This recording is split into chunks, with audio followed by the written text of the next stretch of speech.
중학교 2학년 가학입니다. 우리가 물질이라고 되어 있네요.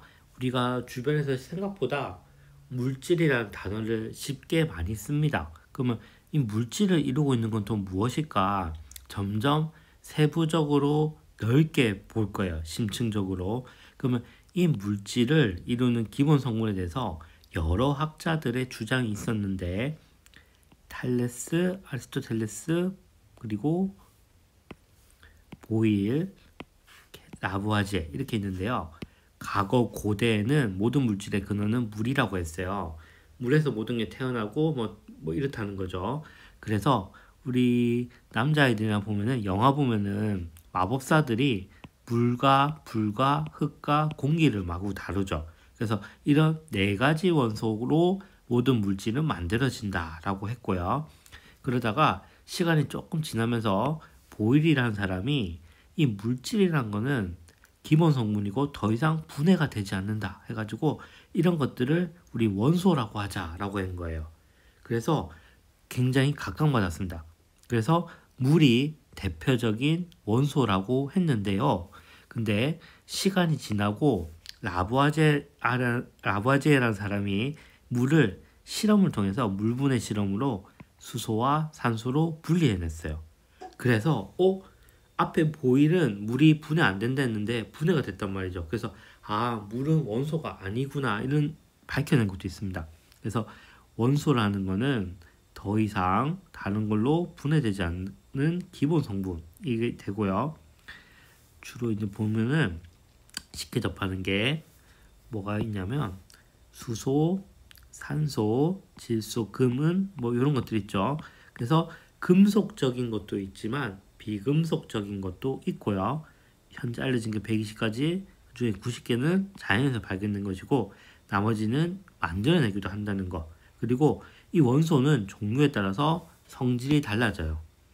뭐 열에 강하다든지 전기가 잘 통한다든지 등등 고등학교 가서 또 연결돼서 배우게 될 겁니다. 그래서 우리 주위에 있는 모든 물질은 이 원소라는 게 구성되어 있다는 거. 그래서 한 가지도 있고 여러 가지도 있다는 거. 그래서 여기 보면은 특징들 같은 거 자습서라든지 참고서 아니면 학교에서 배우는 거를 조금 정리해 주면 좋고요. 그럼 이런 원소를 어떻게 구별할 거냐?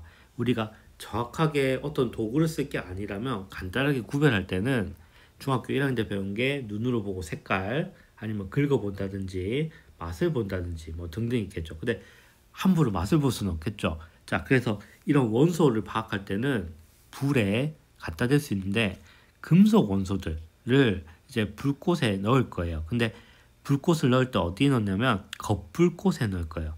불은 속과 겉이 다르죠, 색깔이. 그래서 겉에 파란 부분에 넣으면은 여기 보면은 이런 식으로 각각의 요소들이 색깔을 내면서 타요. 요거 어디서 많이 본 친구도 있을 거예요. 우리 캠핑장 갔을 때 캠프파이어 할 때 거기다가 이제 오로라 가루 같은 거 하면 올라오죠. 그 성분이 이런 거고 그 다음에 웬만하면 봤던 게 우리 불꽃 놀이 할 때 보면은 쏘아 올리고 터지죠. 그게 이런 것들이라고 보면 됩니다. 그래서 얘 특징은 뭐냐면 실험이 굉장히 간단해요. 불만 갖다 붙이면 되니까. 그리고 양이 적어도 대충 알아낼 수 있죠. 근데 문제가 있어요. 이런 걸로 다 할 수 있다면 좋겠다만 자, 빨강색, 빨강색. 리튬과 스톤튬은 빨개요. 그럼 어떻게 구별하지? 그래서 이때는 조금 좀 번거롭겠지만 스펙트럼 분광기를 통해서 이렇게 할 수 있습니다. 그럼 간단하지는 않겠죠. 그렇게 하면은 이런 결과물을 얻습니다. 그래서 리튬과 스트론튬이 다르죠, 띠가. 그래서 이거는 리튬이구나, 스펙트럼이구나 알 수가 있다는 거. 그래서 스펙트럼의 특징은 이제 원소 종류에 따라서 선의 색깔, 위치, 개수, 굵기가 다르다는 거. 그래서 비슷한 거를 이런 식으로 구별할 수 있겠죠. 그리고 여러 개가 섞여 있어도 구별이 됩니다. 하지만 불꽃색은 섞이면은 구별이 힘들겠죠. 불꽃 색깔로 보고는. 여기 보면 문제가 거의 이렇게 나오거든요. 물질 X가 있는데 얘는 여러 개가 섞여 있대요. 그래서 이렇게 추정해서 맞춰내는 거죠. 보면은 X의 스펙트럼을 나타나는 선에서 이렇게 위로 점선을 그었을 때 X에 포함된 원소를 보면은 원소 A와 B의 선은 모두 물질 X 안에 포함되어 있기 때문에 A와 B가 포함되어 있구나 라고 알 수가 있어요.